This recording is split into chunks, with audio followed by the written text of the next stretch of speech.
Hello, everybody. Oh, good. We're telling your followers you've started. Good. Tell them. Tell them all. Tell everybody. What's happening? Oh, just burst in. Boom. We know the drill. I'm going to faff about here for a minute, let everybody in, and then obviously try to figure out how to get our guest in here, the amazing Cathy Park Hong.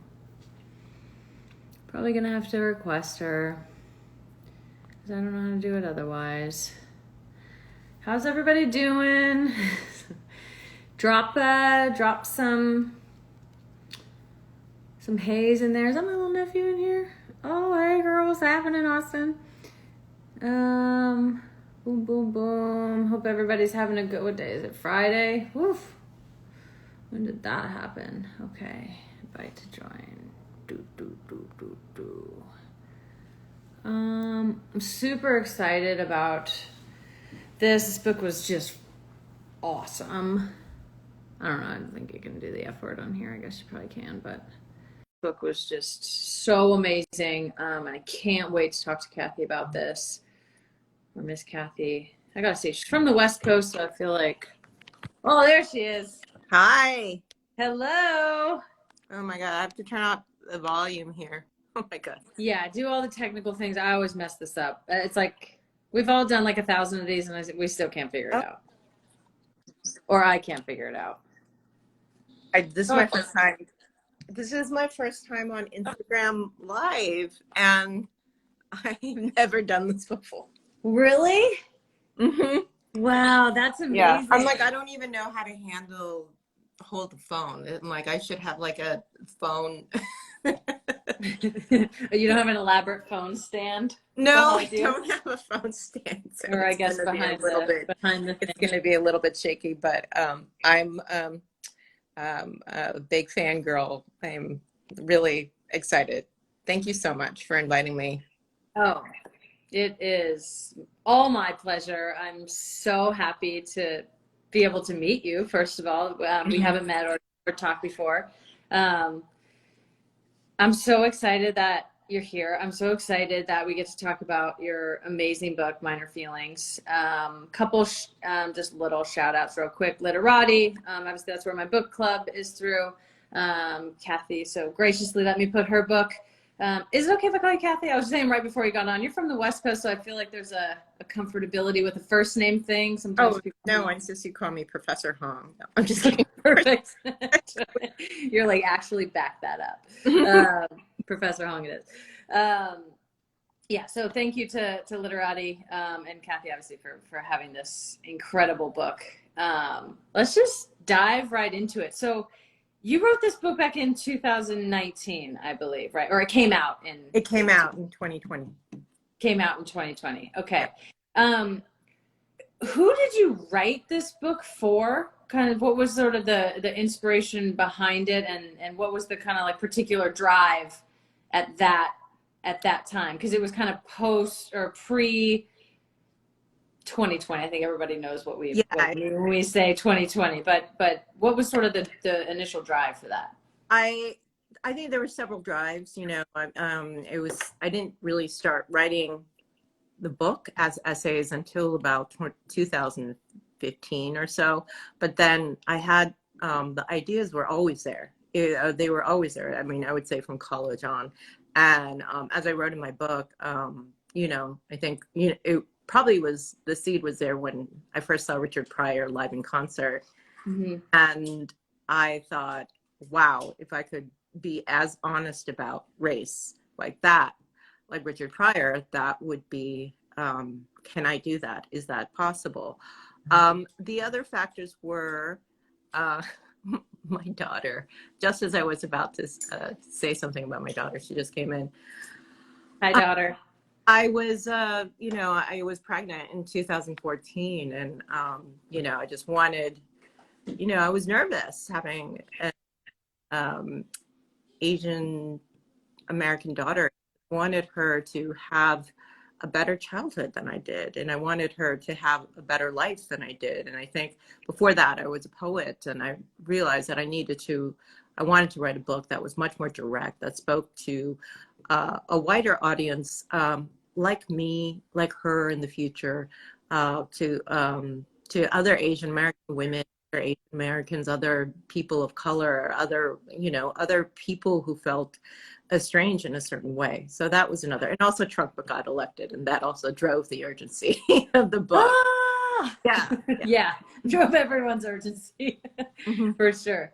mhm. Did you wrote a lot about your relationships with your two friends in college? Do you feel? I mean, obviously you've been Asian American your entire life, so this is nothing new. Obviously, when you got to college, but do you feel like having that experience and maybe a little bit more freedom within that friend group to then go outside of college back into our white supremacist driven wild world, did that sort of like solidify that kind of feeling that you had that drove this book many years later?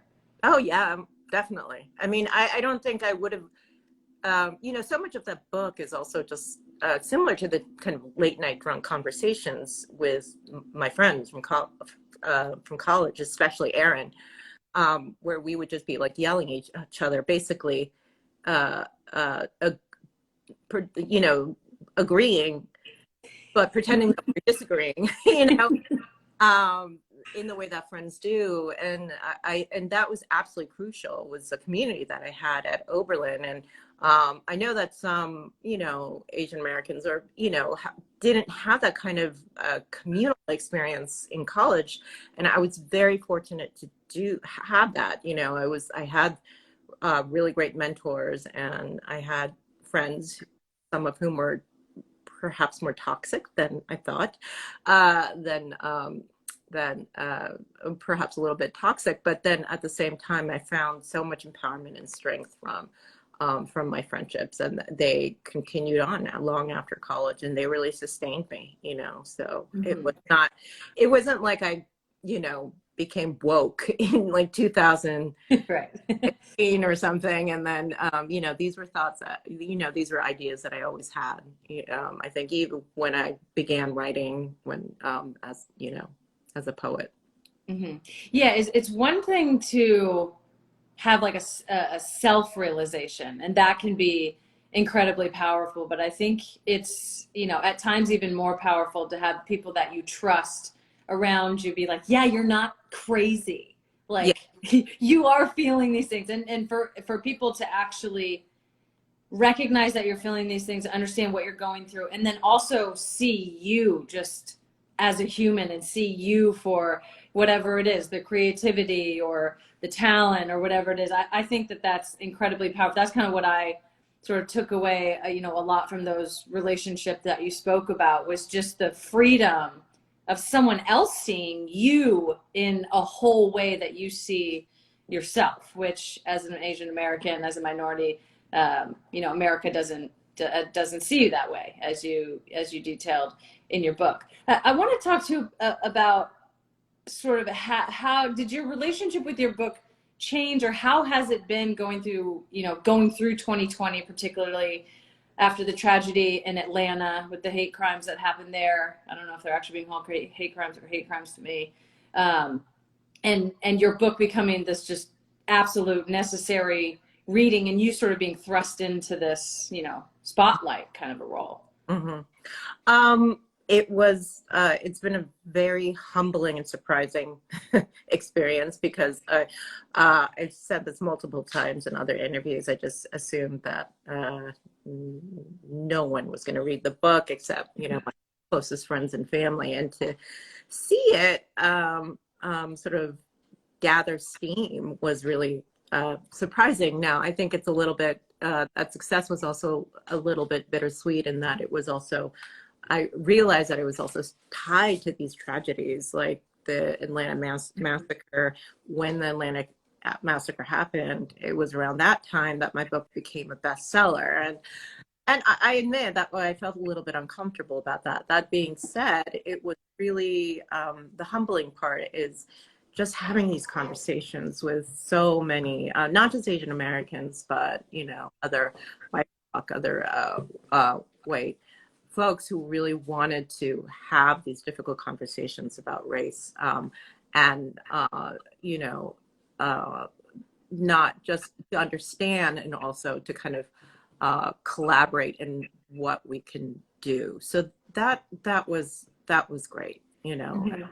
I coming back to the book, I think, you know, I already feel like the book is outdated. You know, I just think that the conversation is just accelerated, and you know, I could write like two more. I don't know. I'm sure I could update the book and write several more chapters and so forth, which I definitely plan on not doing. But I just think, but I'm also just really happy that there are other people who are continuing on that conversation, poets, fiction writers, nonfiction writers, who are just really complicated and pushing the conversation. Mhm. Well, we absolutely support you writing more, not Mhm. chapters, but books Mhm. that, that go on to the next ones where I'm sure everyone in this chat will snap those I up.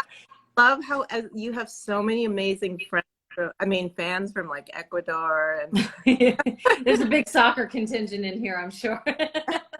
People love the sports. Mhm. I wanted to ask though about the sort of being thrust into kind of a spokesperson type. I listened to a podcast that you were on, a New York Times podcast, Still Processing. I think it was last year actually, and Mhm. Mhm. they had asked you that about being sort of thrust into this spokesperson role, and I was curious. Do you think that's almost like a tool of white supremacy, is to take, okay, where it's like, fine, we're, Atlanta happened, so we're gonna get this one person and focus on them and then just Mhm. talk through their story. That way we don't really have to have the bigger conversation. We can talk about minor feelings and we can talk to Cathy Park Hong. Do you see that as almost a tool of white supremacy? I think a lot of BIPOC writers felt that through 2020. Everybody's on the bestseller list and everybody's books are being bought, which is amazing. I hope everybody's reading all of the books that we're all Mhm. buying and implementing them. But how, I mean, you mentioned a little bit, you said it's a little bit uncomfortable, but do you think there's something sort of deeper there happening, just white people's Yeah. reaction to something? They're like, Mhm. well, let me be a good girl and get this book by Cathy Park Hong. Yeah, I mean, it's I think to rely on the spokesperson to you know, to talk to the New York Times or NBC or CNN or whatever is just it's what media does, right? Because they don't really want to do the work. You know, they're like, okay, Mm-hmm. let's, you know, after you know, during the height of this media attention to anti-Asian hate, you know, they need to fit that 15-minute segment on CNN. Who can we find? Oh, let's go to this person. She's been on a lot of, you know, she's been in a lot of podcasts and what have you. It's just like you're filling in content, and that's really what it sort of feels like, you know. And there's just no way one can be a spokesperson for an ethnicity that has, I mean, not an ethnicity, a racial group that has over 40 ethnicities, you know, not to mention class, gender, sexuality, and all of that. Understandably, I, as well as so many other BIPOC people, will bristle at that spokesperson. Mm-hmm. And spokesperson, and it is a framing device of white supremacy. I can't even say that word. White supremacy. Yeah.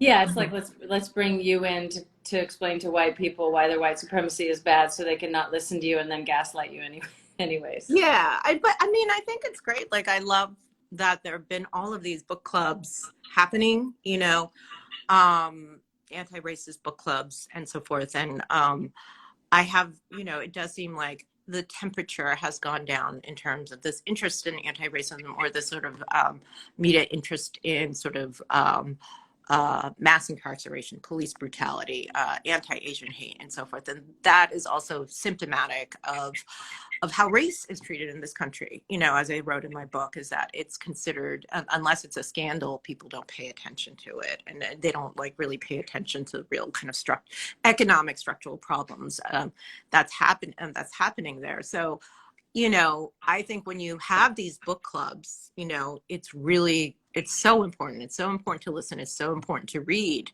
But I think it's also important to acknowledge that reading these books shouldn't just be about self-enlightenment. self-education. And, you know, it's not about just patting yourself on the back and be like, okay, I feel better. You know, it's just, it's also important to kind of think about what you can do as a citizen from after reading these books. Hmm.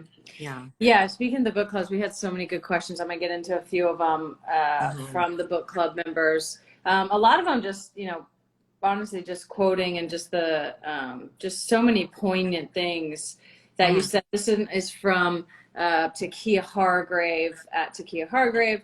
My favorite quote of this book, page 201. I'd rather be indebted than be the kind of white man who thinks the world owes him, because to live an unethical life is to be held accountable to history.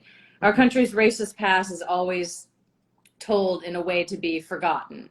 But when it's such a huge part of our current identity and the current inequalities, how do we forget? I Hmm. thought that was just, it's like we forget because that's the whole point of everything. That's the way everything Hmm. is being told. I love that she brought that up. There's not really a question in here, but Hmm. yeah, if you want to comment on that, I just thought that that was so great. And you know, you said you'd rather, you know, be indebted forever than sort of walk around blindly and let this world just happen the way that it does. Yeah. And I think even though there's so many inequalities and it's in our face all the time, I think because of the way information is flung at our face at all times. And then also we get to choose what kind of information we choose to listen to and what we don't. It's easy to ignore. It's easy to kind of put on blinders and forget. There's so many Americans, and not just rich white Americans, but um, you know, Americans in my community, so forth, who just can shut it all out, even if their Mhm. lives that are being affected. But it's I would rather be indebted. I would rather, instead of living a life that is unfettered, because I think it's really important that if we're having this American reckoning, it's also now it's up to us to do the hard work, you know, how, which is, well, I'm not going to go into a laundry list of like wealth distribution and all different kinds of reparations, but it's All just, the things. yeah, all those things. Hmm. Yeah. Hmm. Another one from Denise Felix. Hmm. Child's words are still hauntingly true even today. Arrest the machine that purports to employ democracy rather than causes the successive refraction of her. The most damaging legacy of the West has been its power to decide who our enemies are, turning us not only against our own people, like North and South Korea, but turning me against myself. I just go back to who I was at this time as a child, oblivious to what was actually going on in the world. I feel shame. How do we heal and move forward? It's always the the $1 trillion question. How do we? I think of this little too. Hmm. How do we move forward? And I think we should put the most marginalized people in charge of that. But how do you see that, and how do you think about that in terms of your work and just you as a person in this world? I want to, well, I could answer that, but I would also love to hear your answer too, your answer as well, because I'm sure you get asked this question a lot as well because of all the activist work you've done. Um, I think by first of all acknowledging the pain is very important. Acknowledging, you know, that shame that you felt, that you've grown up with, and then to understand that this is not you, it's not your own sort of pathology, but it is a pain that's structural. And I think kind of understanding that first of all is really important. And then I would say, you know, going back to our conversation about friendships, you know, finding those friends where you feel the most you know, where you feel comfortable, where you don't feel like you have to be someone that you're not, doing that. And then, you know, and then just you know, trying to maybe start with your local community, you know, whatever your community is, and try to your school, your institution of faith, your, you know, if your union and so forth, and do what you can to make people like yourselves when you were younger a better place, you know, or your occupation, or whatever your occupation happens to be. For me, it was right, as Mhm. I'm supposed to do that with my writing.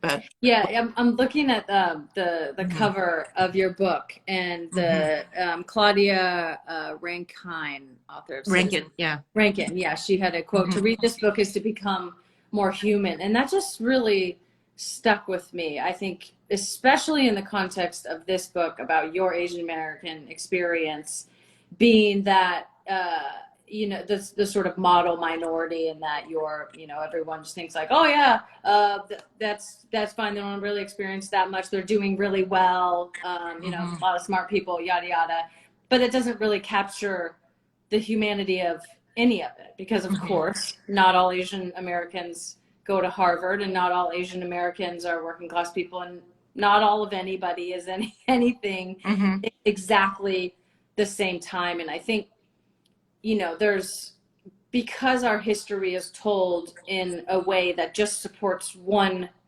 I won't even say one version of reality, just supports this one story, which is not true.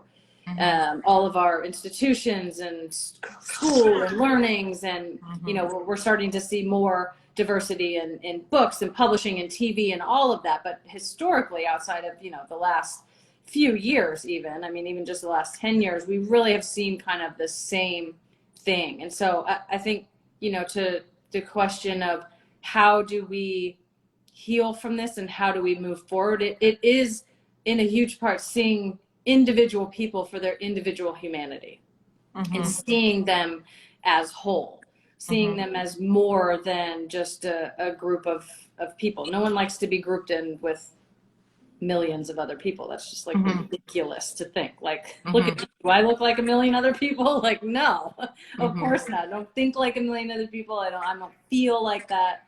And I think just starting there, I think, particularly for white people, I really do feel like it's on us. And I think we need Mhm. to defer to leadership, of people who are marginalized and traditionally cut out of all these stories, to not just lead but to fill in the story, because we have such a Mhm. small understanding and just a narrow view of even what the history of America is, which is Mhm. like, if you really think about it, it's pretty gross in a lot of ways. It's pretty violent and destructive, and it's really hateful in so many ways. So how can we fill this out that actually brings us all to a more similar Mhm. place, and Mhm. a more place of understanding, where we actually can get Mhm. to our collective humanity, but Mhm. seeing people as individuals, and not just this sort of Yeah. blanket of what makes it easier for us to go about our lives. And I think that's great. I think it's so important to see people as people. And this is a very critical time, because we're seeing this breaking point where the national consciousness is changing from that of a white consciousness to something, maybe a consciousness that's shared by uh, uh, you know, Black, Indigenous, immigrants of color, formerly colonized, and so forth. And then there are people who want to hoard that power and hoard that wealth. And so I think we're kind of, and that's going to breed a kind of ugliness. What I think is important is not, is having empathy, having compassion, but also thinking about what what can I give up as a person. If you're someone who Mhm. has financial means, I'm not talking about people who come from very vulnerable positions, but I think this is the sticking point. Like, what can I share? What am I willing to give up?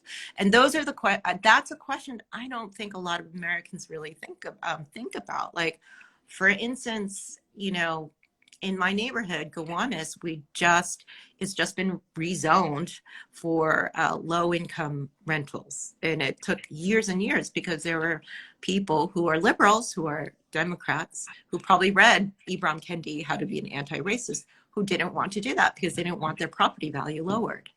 And you, I'm like, there's no point. If you can read all the anti-racist books that you want, but if you are not willing to go out there and give up and share some of your livelihood, and your lifestyle, then there's no point. There's no Hmm. point, you know. Hmm. Uh, Yeah, and even to a further point than that, giving up these stories that we mhm, know aren't true. We mhm, know Thanksgiving is not mhm, Thanksgiving. We mhm, know that for a fact. Now we can mhm, rebrand it. We can talk about whatever way we want. We know these things. So it's even, I think, giving up this idea of the American dream. mhm, And someone actually wrote in about our school system, Catherine Cohen.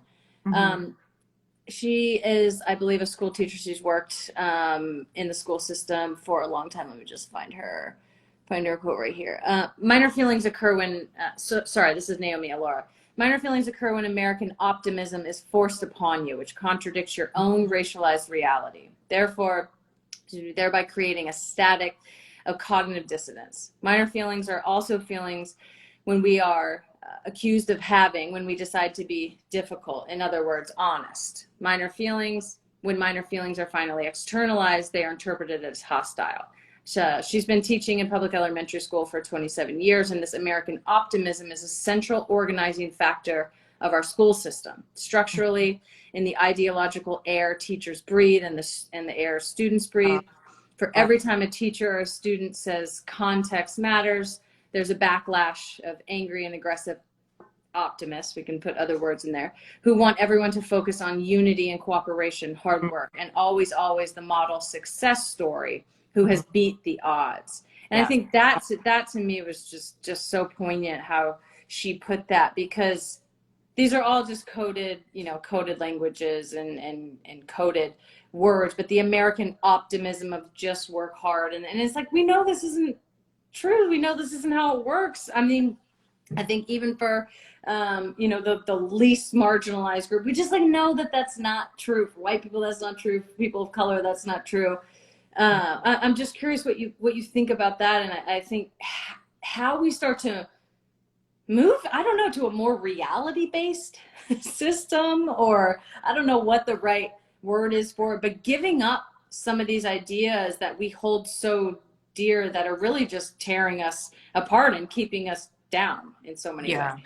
I mean, this like orthodoxy of optimism has been just baked into our school curriculum, right? And it's a way to make us feel better, but in fact, in actuality, it makes us feel worse. And also, sure, there definitely, I could say that I am, or my father and me, like we have my family, we've lived the American dream, but I also acknowledge that I am an exception, and that, if you just look at the statistics and you look at like the wealth discrepancy and, the skyrocketing salaries of billionaires, the skyrocketing salaries of CEOs, and then to see how minimum wage has just remained stagnant.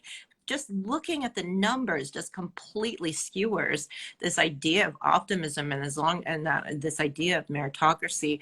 I think that question that that school teacher said is just really, really insightful and so poignant. It reminds me of reading. I wrote about this in Minor Feelings, but in it, and there was another statistic where.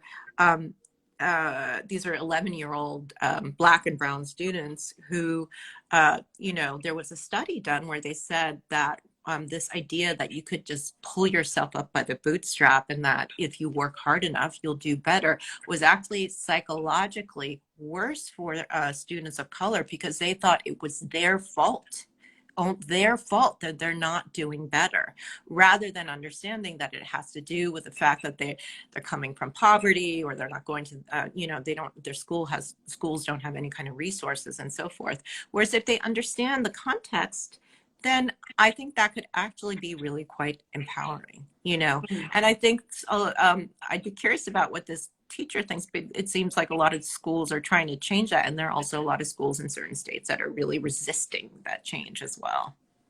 Yeah, I mean, critical race theory comes Yeah. to mind immediately, Yeah. and just the sort of turning our backs on the idea of just learning something new and changing your Hmm. mind and having more Hmm. information, is, yeah, is crazy to me. I'm curious. what you think about coalition building as the main focus, as opposed to, you know, because it's, as you well know, it's probably just exhausting and ridiculous to try to, you know, explain racism to white people, because it's like, I think you say in your book, it's sort of this like metaphysical kind of thing where you're having to explain why I exist to someone in this context. And is it just like, should we just be like, fuck it, to try to explaining white supremacy and racism and all the different things to white people, and just focus on coalition building? Because that, to me, that seems a more realistic and a better path. I mean, I know just in my own life, the less time I spend trying to explain myself to the powers that be, or explain myself to people who don't try to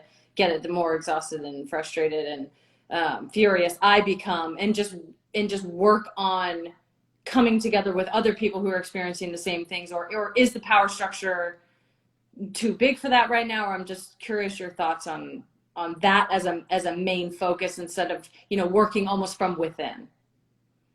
I think it's a very complicated question. I think there needs to be, of course, you need to do both. You need to do both the coalition building, which is also very, very difficult between, if you're talking about cross-racial solidarities, because Yeah. you know, there's still a lot of misunderstandings, you know, say between Black and Asian Americans, you know, there are a lot of misunderstandings between Asian Americans, you know, I mean, I see Asian American identity as more of a coalition, in fact, or rather than an identity, because there's so many different kinds of us, you know, and including our class differences.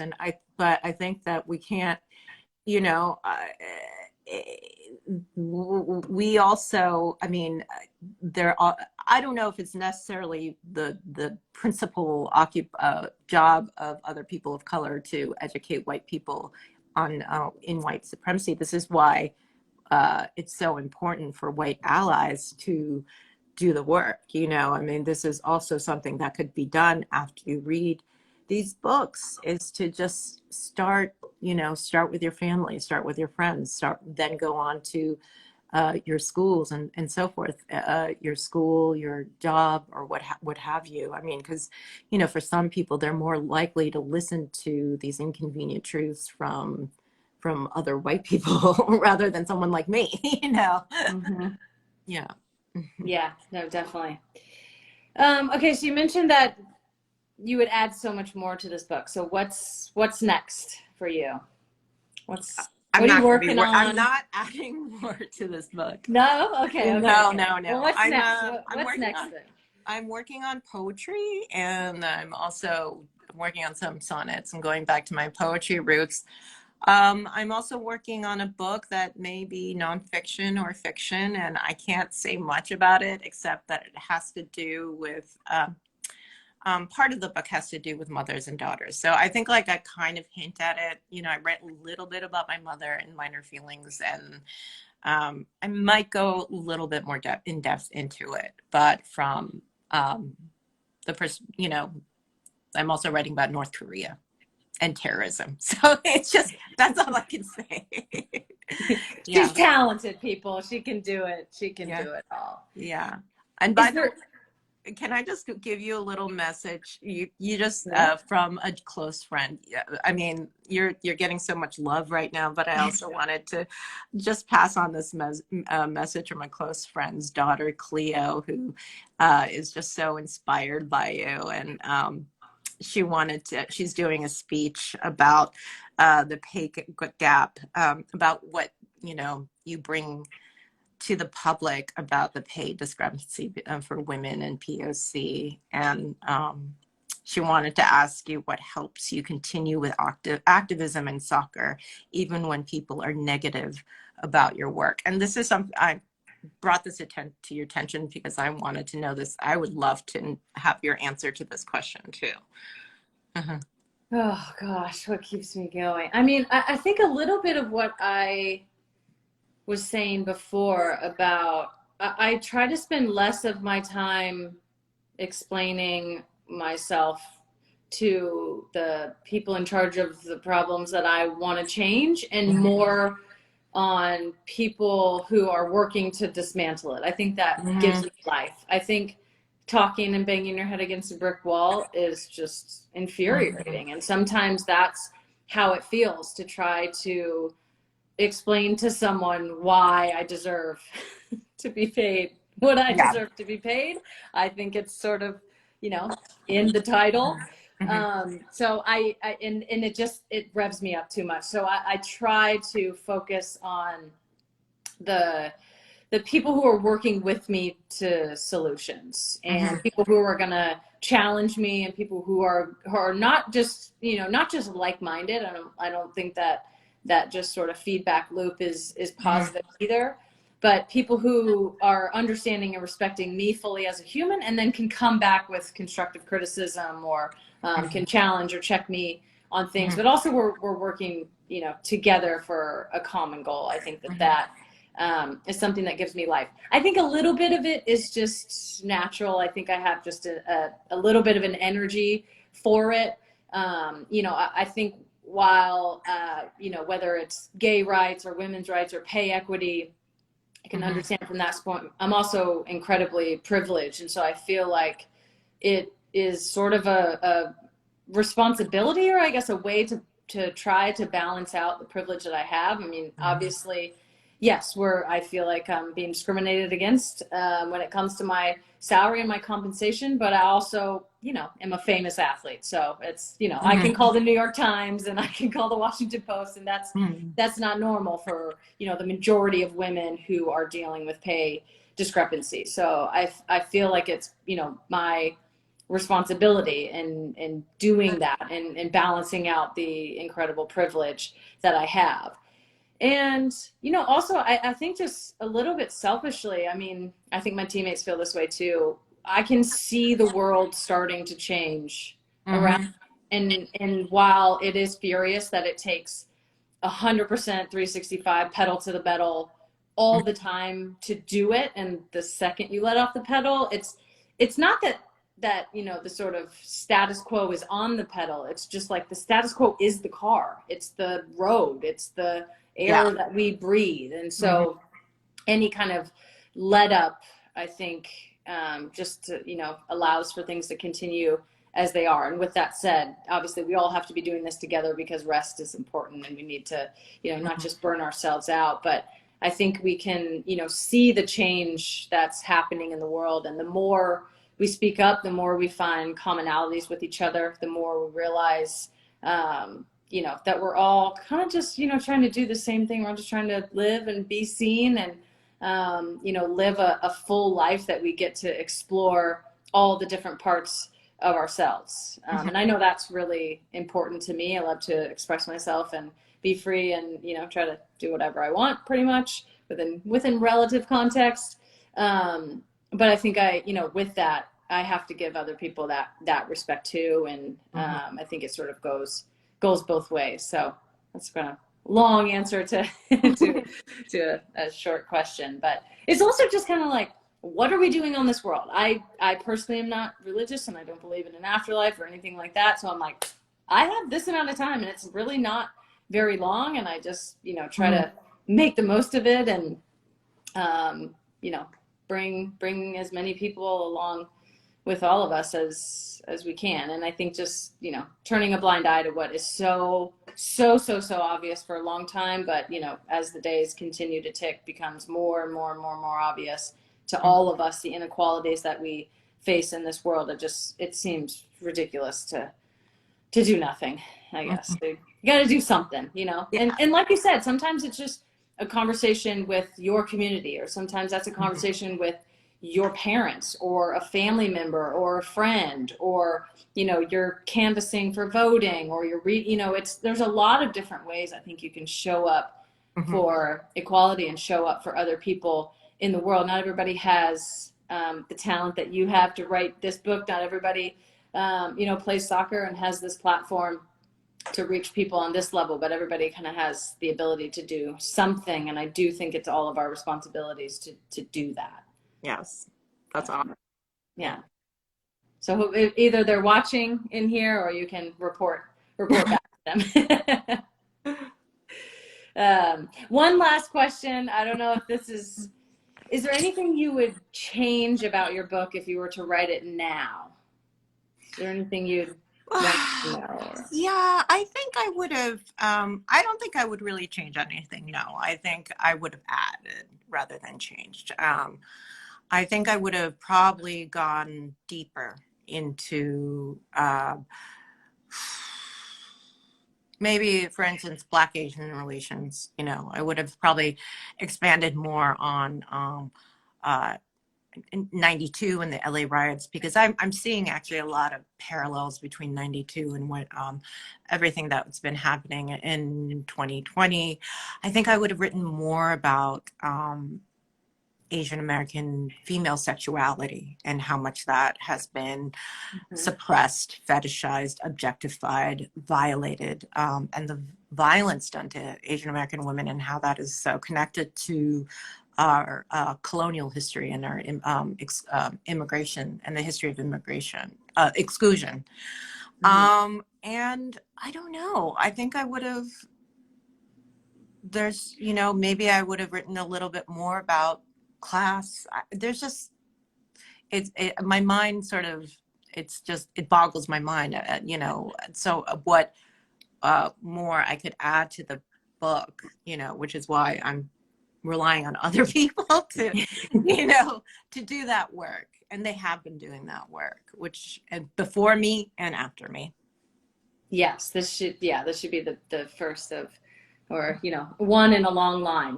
And many after, I hope, to educate us all.